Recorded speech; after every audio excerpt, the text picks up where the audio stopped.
Hello everyone, good morning. कैसे हैं आप लोग? तो आज 4 फरवरी है। ग्रामीण डाक सेवक के लिए वैकेंसी आई हुई है।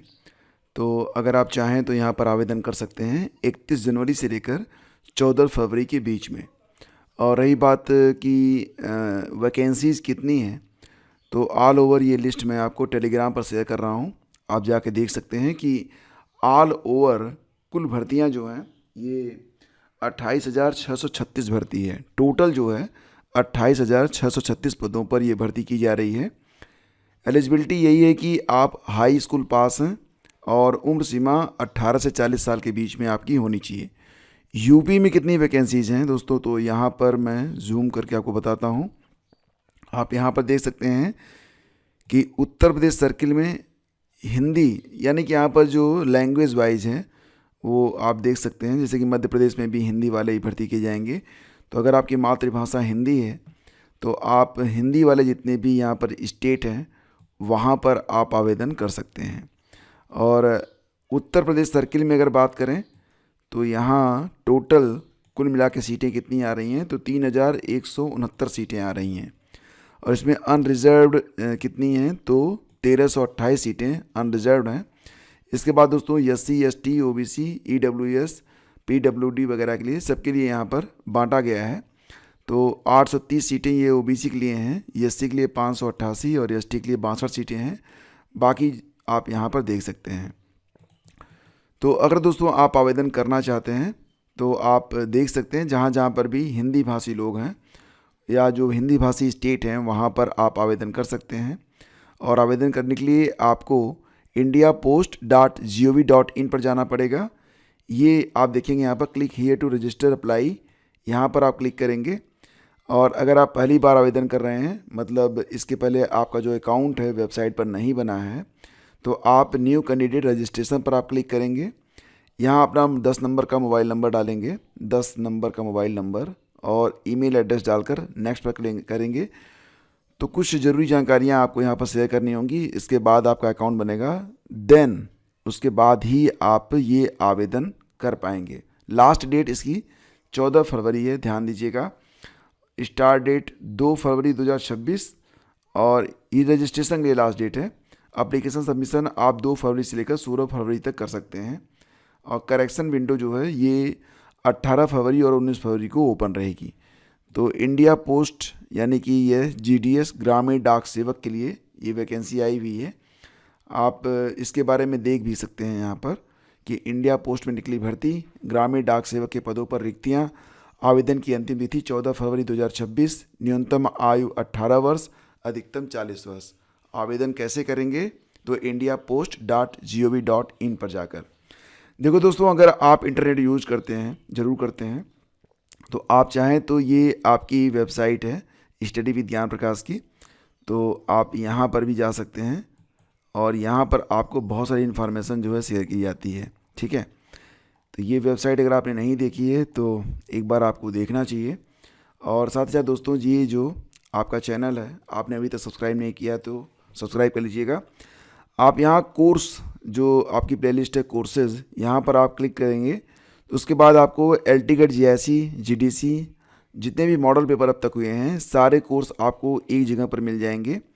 अगर आप जो आपका सिलेबस है वो पढ़ना चाहते हैं, मतलब थियरी लेक्चर चाहते हैं, तो आप LTCAT GIC lecturer preparation classes यहाँ पर आप क्लिक करेंगे। बाकी पॉलिटी और कॉन्स्टिट्यूशन पढ़ना चाहते हैं तो यहाँ पर, यानी कि आपको कोर्सेज पर क्लिक करने के बाद बहुत सारी चीज़ें शो होंगी, बहुत सारे प्लेलिस्ट दिखेंगे। आप अपनी पढ़ाई बिल्कुल कंटिन्यू कर सकते हैं और बिना किसी पेड कोचिंग लिए आप बहुत ही अच्छे अंक हासिल करके परीक्षा को क्रैक कर सकते हैं। दिसंबर 2025 महीने का करंट अफेयर आ चुका है, जनवरी का आने वाला है। हालांकि पिछले वर्ष का जो करंट अफेयर है ये बहुत ही इंपॉर्टेंट रहेगा आप लोगों के लिए। तो अगर आप चाहें तो ये करंट अफेयर आप डाउनलोड कर सकते हैं, लिंक आपको डिस्क्रिप्शन में मिल जाएंगे। और LTCAT ये परीक्षा दोस्तों हो चुकी है। GIC GDC स्वास्थ्य शिक्षा अधिकारी, खंड शिक्षा अधिकारी आदि के लिए और विज्ञापन संख्या 51 के लिए आप GS का पेड ग्रुप ज्वाइन कर सकते हैं। अधिक जानकारी आपको डिस्क्रिप्शन में मिल जाएगी। तो आगे बढ़ते हैं दोस्तों, चलते हैं अगली खबर पे। तो परीक्षा पे चर्चा ये कार्यक्रम 6 तारीख को होने जा रहा है। 6 फरवरी 2026 को सुबह 10 बजे से प्रसारित होगा। सारी बातें पता होनी चाहिए, ठीक है, इसलिए बताता हूँ। और लोकसभा से 8 सांसद निलंबित किए गए हैं। तो आपको पता ही होगा कि पिछले कुछ दिनों से काफ़ी चर्चा चल रही है और एक दूसरे पर कई सारे आरोप भी लगाए जा रहे हैं। तो लोकसभा में राष्ट्रपति के अभिभाषण पर धन्यवाद प्रस्ताव पर चर्चा में हिस्सा लेते हुए विपक्ष के नेता राहुल गांधी ने एक बार फिर पूर्व सेना अध्यक्ष एम नरवणे की अप्रकाशित पुस्तक का उल्लेख किया।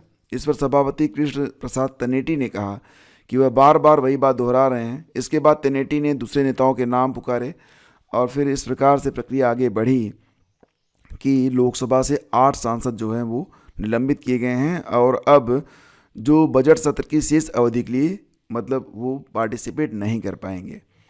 और यहाँ देख सकते हैं आप, यूजीसी जब से गाइडलाइन आई है और इसके बाद जाति आधारित चर्चाएं आम हो गई है और जितनी जो है ना इस समय जातियों पर चर्चा चल रही है उतना तो मैं इससे पहले कभी देखा नहीं। दूसरी बात ये कि यहाँ पर अब इस स्तर पर लोग बहस कर रहे हैं कि अगर आपको हमसे भेदभाव करना है तो हमको आप अलग कर दीजिए।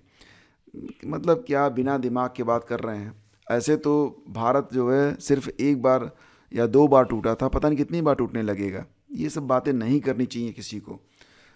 अब यहाँ पर जो समस्याएं हैं उसको मिल बैठ कर ही सुलझाया जा सकता है। और मैं देखता हूँ कि वर्तमान समय में जो पढ़ी लिखी पीढ़ी भी है ना, ये भी बिल्कुल धैर्य नहीं रखती है। छोटी छोटी बातों पर लोग एक दूसरे से भिड़ रहे हैं। मतलब जो अंदर एक शांति होनी चाहिए वो है ही नहीं है। सिपाही के 32,669 पदों पर भर्ती परीक्षा ये 8, 9 और 10 जून को करवाई जाएगी। तीनों दिन ये परीक्षा 2-2 पालियों में होगी और इस पद के लिए करीब 29 लाख अभ्यर्थियों ने आवेदन किया है, ध्यान रखिएगा। और परीक्षा का जो प्रवेश पत्र है, परीक्षा केंद्र समेत अन्य जानकारियाँ उत्तर प्रदेश भर्ती बोर्ड की वेबसाइट uppbpb.gov.in के जरिए दी जाएगी। भर्ती बोर्ड ने अभ्यर्थियों को आगाह किया है कि वह इस मामले में किसी तरह की अफवाह से बचें।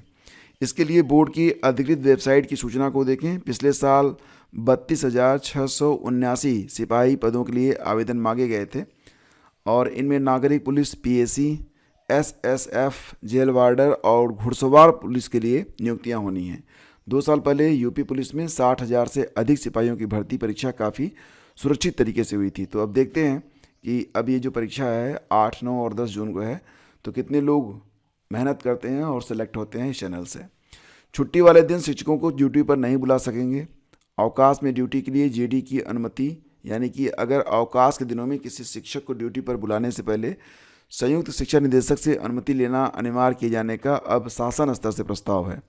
मतलब ये कि कोई भी जिला विद्यालय निरीक्षक DIOS अवकाश के दिन शिक्षकों को जबरन ड्यूटी पर नहीं बुला सकेंगे। इस संबंध में माध्यमिक शिक्षा निदेशक ने पिछले दिनों आदेश भी जारी किए थे, लेकिन उस आदेश के अमल में हो रही हिला हवाली पर अब शासन ने कड़ा रुख अपनाने के संकेत दिए हैं। अब बिना ठोस कारण छुट्टी के दिन शिक्षकों को काम पर बुलाना DIOS को महंगा पड़ेगा। शासन स्तर से भी इस संबंध में आदेश जारी किए जाने की तैयारी है। दरअसल पिछले महीनों में प्रचंड ठंड के कारण मुख्यमंत्री ने स्कूलों में जो छुट्टी का आदेश दिया था तो उसमें बच्चों की छुट्टी तो कर दी गई थी, लेकिन शिक्षकों की उपस्थिति को अनिवार्य किया गया था। तो इसको तो एक तरीके की मनमानी माना गया DIOS की और फिलहाल अब उन पर कार्रवाई भी की जा सकती है अगर वो ऐसा कदम उठाते हैं तो दोस्तों ये आज की पूरी अपडेट है। थैंक यू हमसे जुड़ने के लिए। मिलते हैं आपसे अगले वीडियो में। सेशन आपको अच्छा लगा तो लाइक और शेयर कीजिएगा। और पुनः आप लोगों से कहना चाहूँगा कि 2 तारीख को जो UPPSC RO मेंस की परीक्षा हुई है उसमें जो GS का पेपर है, तो जितने भी लोग विज्ञापन संख्या 51 या फिर आप GIC GDC वगैरह देने जा रहे हैं तो ये वीडियो आप ज़रूर वॉच कीजिएगा। लिंक मैं आपको पहले कमेंट में और डिस्क्रिप्शन में डाल दूंगा, ठीक है। बाकी आपकी क्लासेज जो हैं वो कंटिन्यू चल रही हैं और आज जो क्लास होने वाली है तो GIC GDC और विज्ञापन संख्या 51 के लिए आपका पॉलिटी की क्लास होगी, ठीक है। तो आप लोग बिल्कुल तैयार रहिए। मिलते हैं आप लोगों से एक नए वीडियो में, तब तक के लिए आगे दीजिए। और हाँ, टेलीग्राम चैनल को ज्वाइन कर लीजिएगा क्योंकि टेलीग्राम पर ही मैं आप लोगों को सारी जानकारी शेयर करता हूँ। जो भी वीडियोज़ वगैरह आने वाले होते हैं तो सारी चीज़ें आपको वहीं पर मिलती हैं। और thank you, have a great day, जय हिंद।